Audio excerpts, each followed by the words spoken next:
Every man with that friend to question. Him. And everyone's in on it.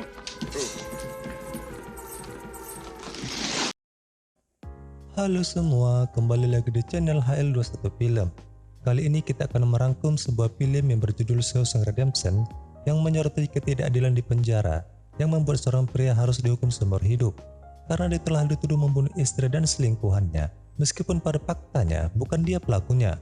Apakah si pria ini benar-benar menjalani hukuman seumur hidup? Bagaimana kisah selanjutnya? Nah, langsung saja kita alur ceritanya.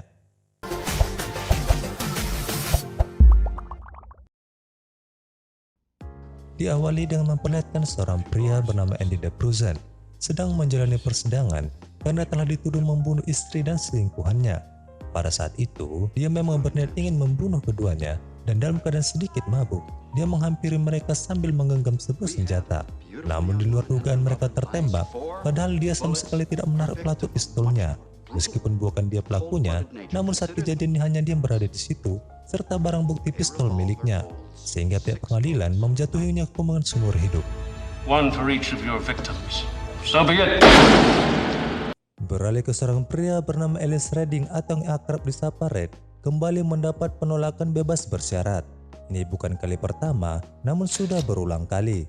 Seperti film-film yang berkisah tentang kehidupan di penjara lainnya, tentunya ada sosok yang mampu menyelundupkan barang apa saja ke dalam penjara. Dan kemampuan itu bisa ditemui di dalam diri Red. I'm the guy who can get it for you. Andy dan tahanan lainnya tiba di penjara Shawshank yang turut disaksikan oleh Red, yang menjadikan momen itu pertama kali dia melihat Andy. Warden Norton sebagai kepala penjara ditemani oleh Kapten Hadley memberikan sedikit pengarahan mengenai aturan-aturan yang berlaku.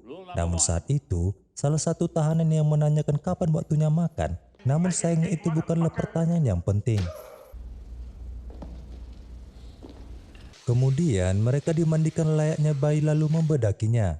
Namun bukan seperti emak kita yang membedaki saat kita kecil dulu, tapi dengan cara menghamburkannya begitu saja. The first night's the toughest. No doubt about it. Esok paginya, mereka diarahkan untuk sarapan pagi dan saat itu juga Red baru menyadari bahwa ruang sel Andy berdampingan dengan ruang selnya. Saat hendak menikmati sarapan, dia mendapati seekor ulat di makanannya.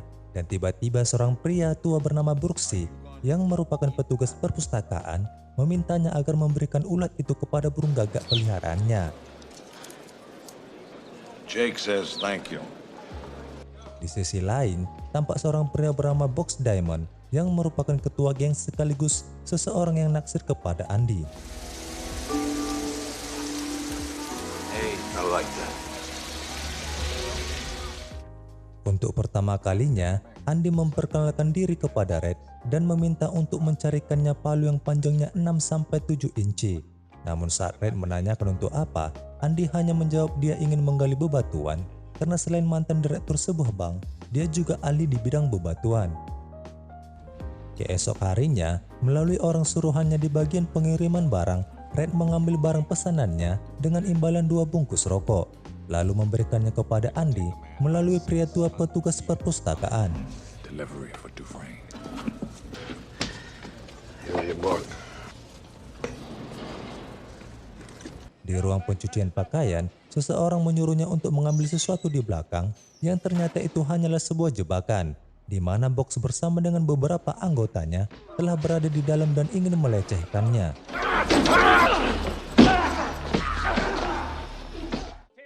Pada suatu momen, Norton memerintahkan beberapa sukarelawan untuk mencat atap pabrik, namun harus melalui tahapan seleksi dan banyak para napi berminat. Karena pekerjaan ini bagaikan liburan bagi mereka untuk melepaskan kepenatan serta rasa bosan di dalam penjara. Sebagai orang yang memiliki orang dalam di berbagai cabang, Red mengatur pemilihan itu agar dia dan teman-temannya terpilih untuk melakukan pekerjaan itu. Me and some fellows I know were among the names called. Pada kesempatan itu, Andy mendengar masalah pajak yang sedang dihadapi oleh Hadley dan sebagai mantan wakil direktur bank yang ahli dalam perencanaan keuangan, sehingga dia memberanikan diri menawarkan solusi. Red yang khawatir dengan keselamatan Andy mencoba menghentikannya, Namun Andy menghiraukannya, ia terus saja mendekati Hartley. Lantas Hartley langsung mendorongnya, ingin menjatuhkannya dari atas karena Andy berani-beraninya mendekati petugas. Andy pun menjelaskan bahwa dia bisa mengatasi masalah yang sedang dihadapi Hartley. Akan tetapi Hartley tidak percaya begitu saja karena Hartley hanyalah seorang pembunuh istrinya. Andy tetap meyakinkan Hartley bahwa dia tahu aturan main sistem pajak. Mendengar hal itu, Hartley mulai yakin padanya. Lebih lanjut, Andy meminta imbalan di mana Hartley harus membelikan minuman bir untuk teman-temannya. Hartley pun sepakat dan memenuhi permintaan Andy. Yes, 3 beers apiece for each of my coworkers. Working outdoors feels more like a man if you can have a bottle. Pada saat itu juga, teman-temannya seperti merasakan kebebasan yang luar biasa karena bisa menikmati minuman untuk kali pertama. Red semakin kagum akan kecerdikan Andy yang memberikannya kejutan yang tak terduga. Andy menolak untuk ikut minum dan hanya duduk di pojokan sambil memandangi wajah teman-temannya yang bahagia menikmati minumannya. Watching us drink his beer. Di lain kesempatan, Andy kembali menemui Red yang sedang menonton layar tancap dan meminta Red untuk membawakannya poster Rita Hayworth yang menjadi artis terkenal saat itu. Selepas dari situ, lagi-lagi Box bersama dengan teman-temannya mengganggu dan menganiaya Andy. Dan kabarnya, Andy harus masuk rumah sakit untuk mendapat perawatan intensif. Now, hit it.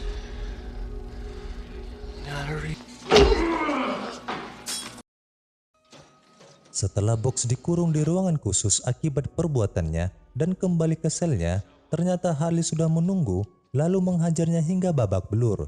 Ini merupakan bentuk pembelaan Hartley kepada Andy karena telah membantunya dalam mengurus masalah pajaknya. And Boggs never walked again. Sementara Andy sedang dalam perawatan di rumah sakit, Red bersama dengan teman-temannya mencarikan batu yang nantinya akan diberikan kepada Andy untuk menyenangkan hatinya. Karena seperti yang diketahui, Andy menyukai jenis-jenis bebatuan.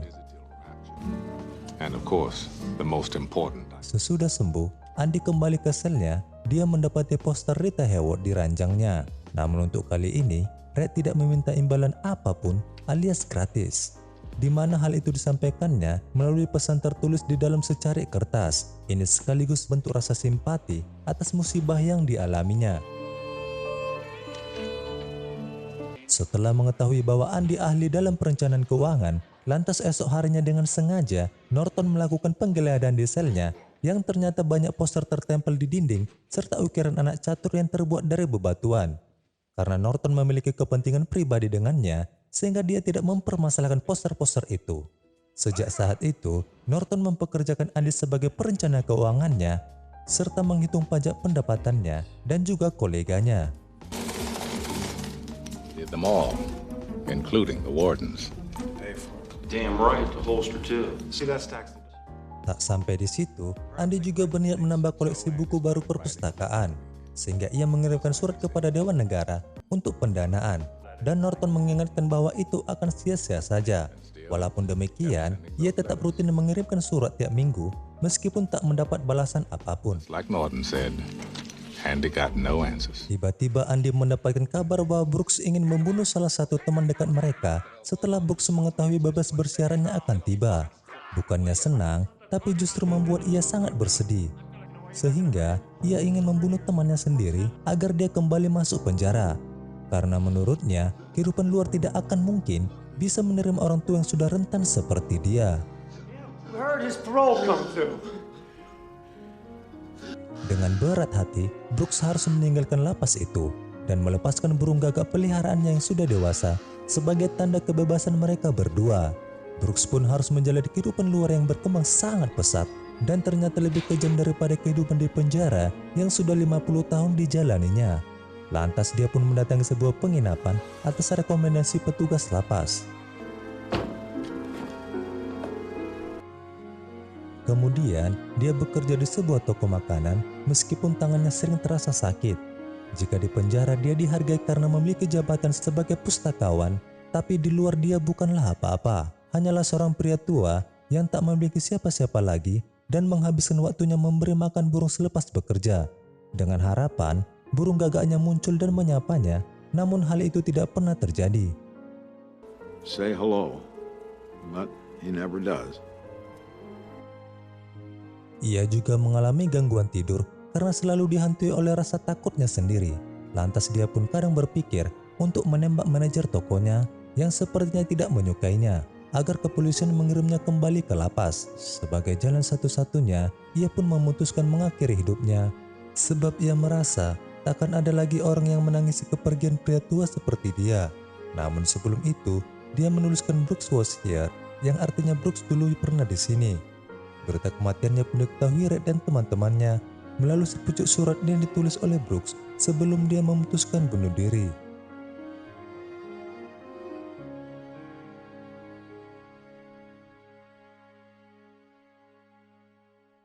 Hari yang dinanti-nanti Andy pun tiba, yang mana tiap minggu selama 6 tahun dia mengirim surat, dan akhirnya Dewan Negara membalas suratnya dengan mengirimkan banyak sekali buku baru dan juga barang-barang lainnya.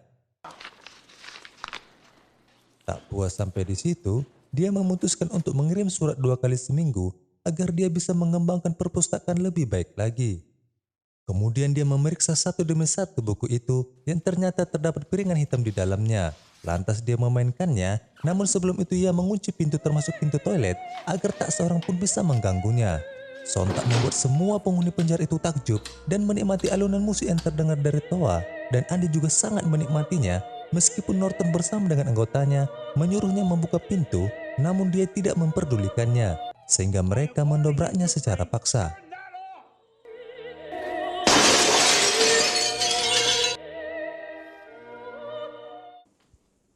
Untuk kesekian kali Red dipanggil oleh pihak lapas untuk membicarakan permohonan bebas bersyaratnya setelah menjalani hukuman selama 30 tahun. Namun lagi-lagi permohonannya pun ditolak. Untuk menghilangkan rasa kecewa Red, Andy pun memberikannya sebuah harmonika yang mengingatkannya akan sesuatu hobi yang sering dilakukannya dulu, dan ini membuat Red sedikit tersenyum.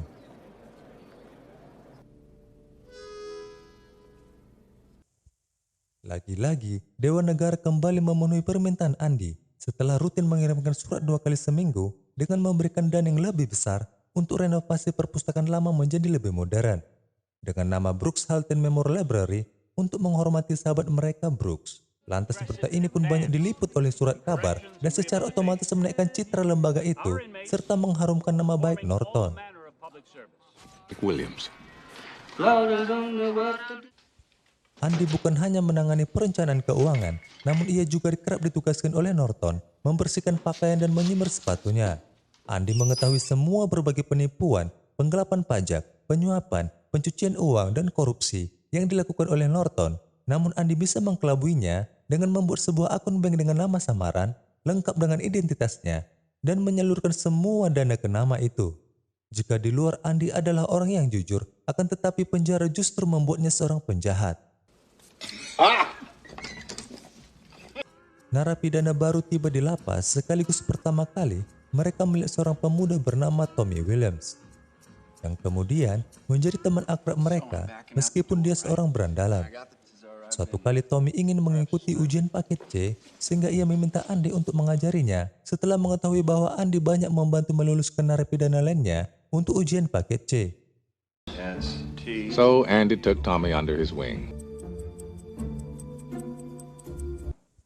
Suatu kali Tommy bercerita bahwa dia pernah satu sel dengan seorang narapidana dengan kasus pembunuhan yang menewaskan seorang pemain golf dengan selingkuhannya yang bersuamikan seorang wakil direktur bank. Sontak ini membuat Andy sangat terkejut bahwa ternyata tersangka atas kasus yang dituduhkan padanya sudah ditemukan. Lantas Andy meminta Norton untuk menindaklanjuti kasusnya dengan kesaksian Tommy.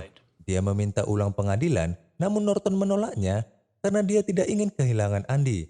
Lalu Andy pun mengancamnya akan menyebarluaskan semua korupsi yang dilakukannya. Lantas Norton pun mengurungnya selama sebulan di ruangan khusus.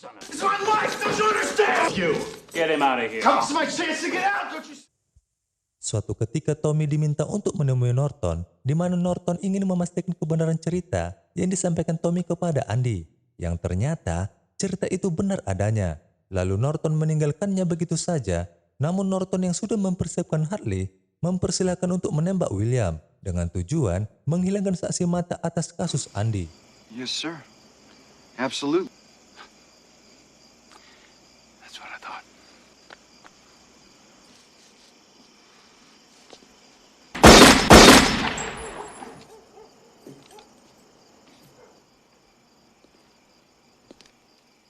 Di hari yang berbeda setelah bebas, dia mengobrol dengan Red dan menyampaikan bahwa dia akan pergi ke suatu tempat bernama Jihuatanejo yang berada di Meksiko, tempat di mana Andy ingin menghabiskan sisa hidupnya dengan tenang. Red yang tidak mengerti apa maksud Andy yang berkata demikian, padahal faktanya dia sedang ada satu penjara dengannya. Dengan sikap optimis yang ditunjukkan Andy, Red pun justru pesimis dengan nasib hidupnya setelah keluar penjara nanti, sebab dia sudah seumur hidup di penjara dan telah menjadi bagian dari penjara itu sendiri. Pacific Ocean?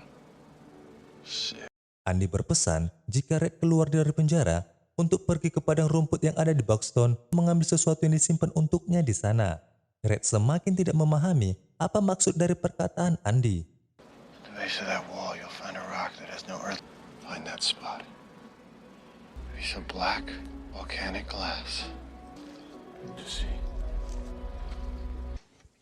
Malam hari pun tiba. Andy membereskan pekerjaannya, lalu Norton meminta untuk menyemir sepatunya, kilat seperti kaca. Setelah menyelesaikan itu semua, ia pun keluar dari kantor itu dan kembali ke dalam selnya sambil menatap ke arah Red. Sorot matanya seakan-akan menyampaikan suatu pesan agar Red tidak lupa akan perkataannya.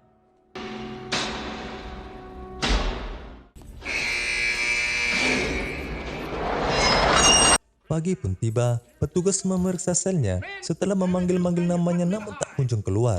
Dan ternyata Andy tak lagi berada di dalam sel itu. Hal ini pun sontak membuat semuanya terkejut, tak terkecuali Norton yang memaksanya turun tangan melihatnya.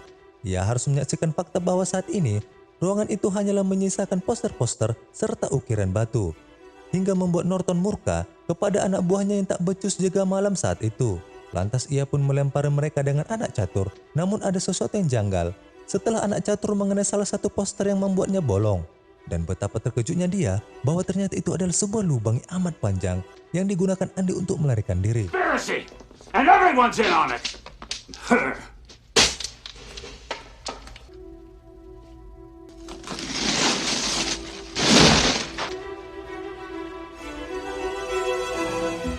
Lalu Norton memerintahkan mereka semua untuk menemukan Andy saat itu juga. Dan setelah sekian lama melakukan pencarian, mereka hanya menemukan bekas baju tahanan dan palu kecil.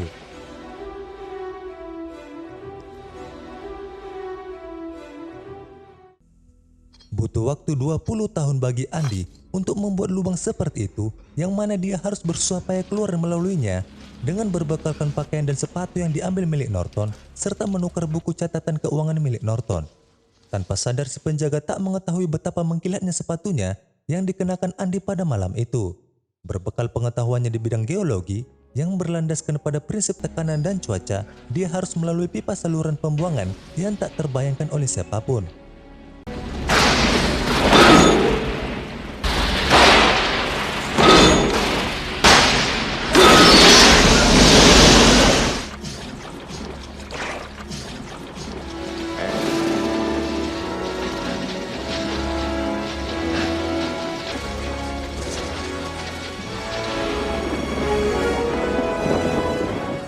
Keesok paginya, dia pun pergi ke sebuah bank dengan menggunakan nama samaran bernama Randall Sippens, sebuah nama akun bank tempat dia menyalurkan semua dana korupsi yang dilakukan oleh Norton. Dan ia pun tak lupa mengirimkan kepada pihak berwenang sebuah buku catatan yang berisikan tentang korupsi, pembunuhan, pencucian uang yang terjadi di penjara Shawshank. Sejak saat itu, Randall Sippens hanyalah sebuah nama yang hanya ada di dalam berkas, namun tak pernah ada di dunia nyata.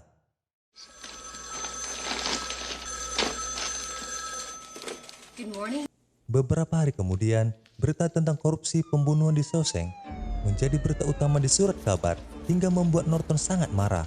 Lantas dia pun memeriksa berangkas dan ternyata di dalam berangkasnya bukanlah buku catatan keuangannya, melainkan sebuah babel yang bagian dalamnya sudah rusak, tempat Andy meletakkan palunya selama ini.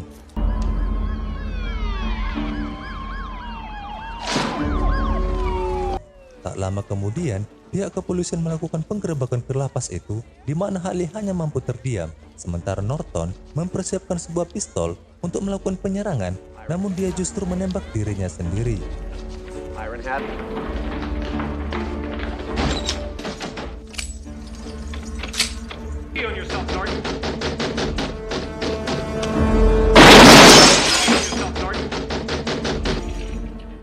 Tak lama lama setelah masa kekuasaan Norton berakhir, Red pun menerima sebuah kiriman kartu pos. Tak ada yang istimewa selain berisikan sebuah alamat di mana Andy menyeberangi sebuah perbatasan. Hari demi hari berlalu, sementara Andy sudah menikmati kebebasannya, Red dan teman-temannya hanya bisa mengenangnya di dalam penjara, menceritakan kembali hal-hal gila yang pernah dilakukan oleh Andy. Sometimes train who crawl through a river headed for the Pacific.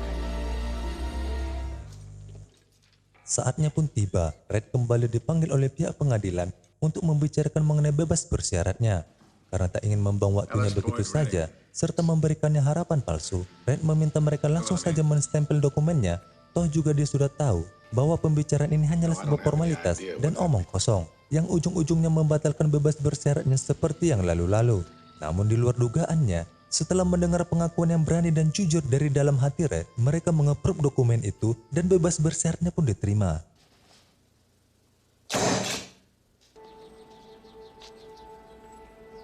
Setelah dinyatakan bebas bersyarat, Red pun menyewa sebuah penginapan yang secara kebetulan tempat itu dulunya pernah ditempati oleh Brooks. Lantas dia pun bekerja sebagai petugas memasukkan barang, dan kebiasaan di penjara tak bisa dihilangkannya, yang mana suatu kali ingin buang air kecil saja, secara spontan dia mengangkat tangannya untuk permisi. Hari-hari dijalaninya begitu berat, serta ketakutan yang terus mengantuinya, persis seperti apa yang pernah dirasakan oleh Brooks. Sehingga dia ingin melanggar status bebas bersyaratnya agar dia kembali ke penjara.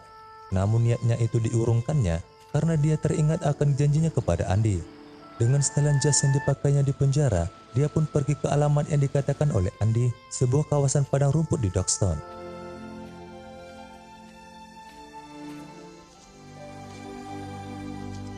Sesampainya di sana, terlihat tumpukan bebatuan. Lalu dia memeriksa sebuah batu dan menemukan sebuah kotak kaleng yang di dalamnya berisikan beberapa lembar uang dan sepucuk surat dari Andy, di mana surat itu menyatakan dia harus menuju Zihuatanejo karena Andy sudah menantinya di sana.